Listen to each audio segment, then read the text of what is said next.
Gabriel Serville, bonsoir. Bonsoir. Merci d'avoir accepté notre invitation. Alors, l'État évoque 80% des mesures d'urgence réalisées, mais quid de ce plan additionnel qui devrait participer au désenclavement de l'intérieur?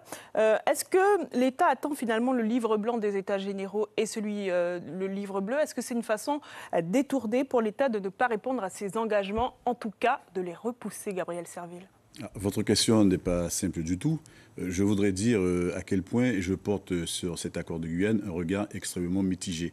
Néanmoins, il ne s'agit pas pour moi de jeter le bébé avec l'eau du bain parce qu'il y a un certain nombre d'engagements qui ont été pris par le gouvernement. Je pense notamment aux engagements vis-à-vis de l'hôpital, aux engagements vis-à-vis de la construction de collèges et de lycées. Ce sont des choses qui ont été actées. Sur la sécurité également. Sur la sécurité dont on verra la réalisation dans les mois et dans les années qui viennent. Simplement, la question que je pose, c'est que il y a un manque de transparence de la manière dont les choses ont été traitées. J'exige, et nous allons devoir exiger, que le gouvernement nous dise si oui et non, il y a un véritable effort budgétaire qui a été fait pour mieux accompagner la Guyane.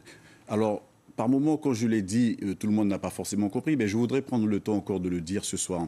Lorsque nous avons voté le projet de loi de finances 2018, c'est-à-dire le budget 2018, j'ai eu entre les mains un certain nombre de documents de référence, et notamment le document de politique transversale qui permet de récapituler toutes les sommes qui ont été octroyées à la Guyane. Et en comparant le document de 2017 avec le document de 2018, j'ai eu le sentiment que on n'avait pas véritablement augmenté, c'est-à-dire que l'effort budgétaire que la France faisait pour la Guyane n'était pas suffisant. Et c'est à partir de là que je me suis posé la question de savoir est-ce que les fonctionnaires de Bercy n'étaient pas en train de jouer sur des lignes budgétaires en mettant sur les domaines pour lesquels nous avons manifesté des sommes qu'ils auraient pu récupérer sur d'autres domaines. Un vrai Donc je demande un vrai document budgétaire comptable, pas simplement les feuilles recto verso que la ministre nous a remises mercredi après-midi, avec des photos, avec de la couleur, c'est bien joli, mais ça ressemble davantage à un document préparé pour des enfants d'école maternelle.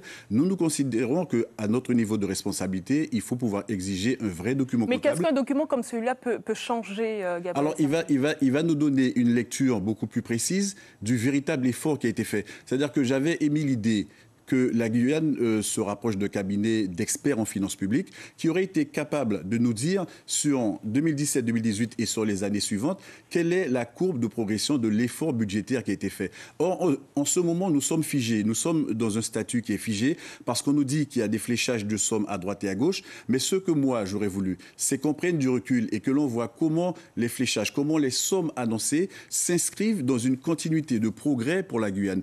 Et pour l'instant, lorsque j'ai posé la question au ministère des Outre-mer, mercredi, la question qui m'a été faite, c'est que nous n'avons pas ce document. Et je trouve ça quand même gravissime qu'à ce niveau de responsabilité, on ne puisse pas, pour un sujet aussi majeur que celui-là, dire à la Guyane, dire aux élus de Guyane, voici le document de référence dont nous disposons. Et c'est ce pourquoi nous allons continuer notre combat. Ce qui ne va pas remettre en doute, je vous dis, les éléments d'appréciation qui ont déjà été donnés par le ministère. Mais je crois que la Guyane doit aller encore plus loin que ce qui a été fait jusqu'à aujourd'hui. Néanmoins, Gabriel Serville, vous ne répondez pas à ma question. Quand on voit les coupes budgétaires de l'État, est-ce que les Guyanais peuvent-ils encore y croire à ce plan additionnel? Parce qu'on l'a entendu dans cette réunion des grands frères, il a beaucoup été question de ce plan additionnel et il n'y a pas eu de réponse assez claire. J'ai eu l'occasion de dire cet après-midi qu'on ne sait pas où on va. Parce qu'initialement, on parlait de pacte d'avenir. Après, on a parlé de la loi égalité réelle avec le contrat de performance. Après, on a parlé des États généraux. Ensuite, on a parlé des assises. On me parle aujourd'hui de livre blanc. On parle de livre bleu. On parlait du projet Guyane. Aujourd'hui, on n'a pas de visibilité